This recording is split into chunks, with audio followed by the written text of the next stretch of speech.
So let me ask you a question. When you drive through your neighborhood, I'd like you to look and I'd like you to see, are there more front porches or are there more privacy fences? And I think I know the answer to the question. I'm being a little bit facetious there, unless you live in Mayberry, North Carolina or someplace like that. The answer is probably going to be you see more privacy fences. And if there are front porches, they're ornamental, and you can't even get a rocking chair on them anymore. The reason I asked that question is because that is one of many indicators out there that we are suffering from an epic erosion of trust in our society today. And it is the topic of this week's theme for Rooftop Leadership, A Life Without Trust.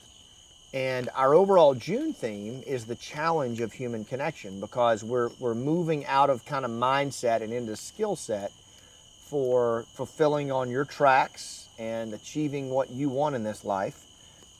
And I'm all about execution. I'm all about moving towards action instead of this New Year's resolution BS. You know, to execute and take action, it's all about human connection. Nobody wins alone, right? It's all about how you can connect with other human beings. Humans are the most social creatures on the planet. We're the most meaning-seeking creatures on the planet. We are the most, emotional, meaning-seeking, social, primal creatures on the planet. That's just who we are. But we have to connect if we're going to get things done. If you're going to get that business off the ground, if you're going to make it in the civilian world coming out of the military, if you are going to start that nonprofit, if you're going to build your family the way you want, we have to connect with other human beings. There's no way around it, right? The isolationist mindset, the transactional mindset is all a farce. You know, relevant human beings are the ones who can connect with other human beings. And there are a lot of challenges in front of us as rooftop leaders to do that, right? And I'm spending the month of June laying them out for you. And this week, it is absolutely this notion of trust. You know, Gallup took a poll in 1972 that asked a question, do you trust your neighbor? 1/3 of Americans at that time said, I don't trust my neighbor. Just last November, Gallup asked the same question again. 2/3 of Americans now say they don't trust their neighbor. 77% of Americans say the country is divided, right? There are epic erosions of trust at the institutional level, where we used to trust the media at an 80-some% level in the 70s, it's now down to 20-some%. Same with politics. Hell, Congress is down in the single digits. Corporate leadership, we trust them down in the teens when they were once in the 80s. Think about the commercials when some of us were kids. Like, we trusted a lot of these corporations. That's eroded. And even community trust, right? The Kiwanis Club, the Lions Club, the Elks Club, the Rotary Club, all of those memberships are dwindling. Community trust, the ability to trust your neighbor, is going down. This is not a doom and gloom thing. I mean, we've actually been here before. We were here in the early 1900s where we had an erosion of trust, and it was actually bottom-up leaders, community-based empowerment, like I write about in my book, Game Changers, that restored trust. Trust can be restored. I saw trust restored in some of the most trust-depleted villages on the planet, in southern and eastern Afghanistan, by brave special ops and others who went in there and helped people believe in themselves at a community level again. It can be restored, right? Trust is social capital, and that capital can be restored. But to do that, you've got to be serious about your leadership. And I just need you to know that if you're trying to launch a new product, if you're trying to enter into a new realm, right, or get people to buy into your vision at your company, you just got to know that the baseline of trust has changed from when we were younger, right? From different points in our life. You know, it's like the tectonic plates of the earth shifting under your feet. You don't know the earthquake is on you until it's happened, but those plates have been shifting for a long time. And that's what's going on with this lack of trust in our society. It's kind of like an aquifer. We're out here right now in Old Florida, Wes and I are teaching our Pathfinder leadership, and over here is a swamp. And you know, there's aquifers running under the ground, these rivers that you can't see. and they're carving through that bedrock like a water cannon. And at some point, a sinkhole will open up. Well, trust is the same way, right? We worry about it when we see it open up, but the reality is that's been going on for a long time. So my question to you is simply this. Look around your business, look around your community, look around your family, look around, where you are in your life, and ask yourself, where are the trust gaps? Where are they, right? You can see it. There's two types of trust, really. There's bonding trust and bridging trust. Bonding trust is the oldest form of trust in the world.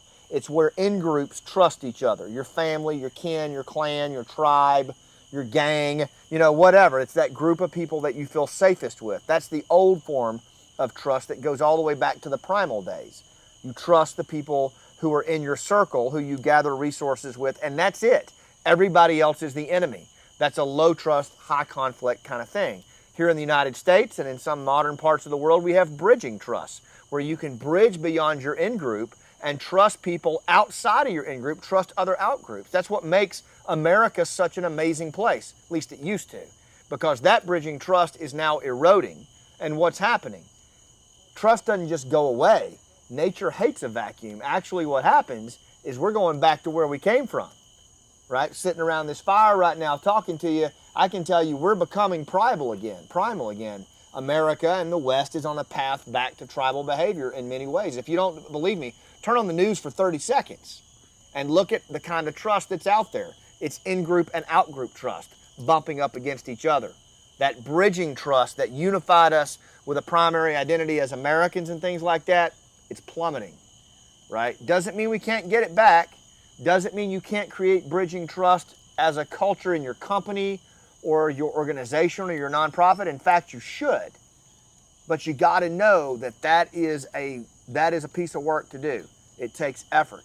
But the leaders, listen to me now, the leaders who can read trust gaps around them and then who can bridge those trust gaps and create better human connections are the most relevant leaders on the planet, and they're the ones that are going to dominate the 21st century. The ones that stand around with their hands on their hips and say, because I said so, that's why, they're going the way of the dinosaur. The trust gaps are just going to suck them in like a Florida sinkhole sitting right over there, right? So learn to read the trust gaps. Learn to recognize that we have a lower baseline of trust, but that's not a sentence to death or doom. It's just we got to work harder. And we got to embrace those rooftop leadership skills that allow us to bridge beyond those trust gaps and make the connections we need to make and be that most relevant person in the room, because that's who we follow. That's why I want you to be part of Rooftop Leadership Mastery Program, our tribe, rooftopleadership.com/mastery. We're diving into this stuff all the time, aren't we, Wes? Absolutely. Hitting this stuff all the time, right? So learning to recognize those trust gaps in your organization, learning to recognize those trust gaps between you and your client or your prospect, and how you can bridge beyond it and make connections while the rest of your competitors are suffering, right, and failing. It's what it costs to eat out once a month with your family. It's like $50 a month. The first month is free. You get access to our Rooftop University for self-study, monthly coaching calls on Zoom, and even a private team room where we dig on this stuff all the time. It's a very cool community that keeps up with your life, non-intrusive, and lets you up your game. rooftopleadership.com/mastery. And even if you don't get in there, learn to recognize trust gaps around you, and you'll be the most relevant person in the room. Thanks for what you do. I'll see you on the rooftop.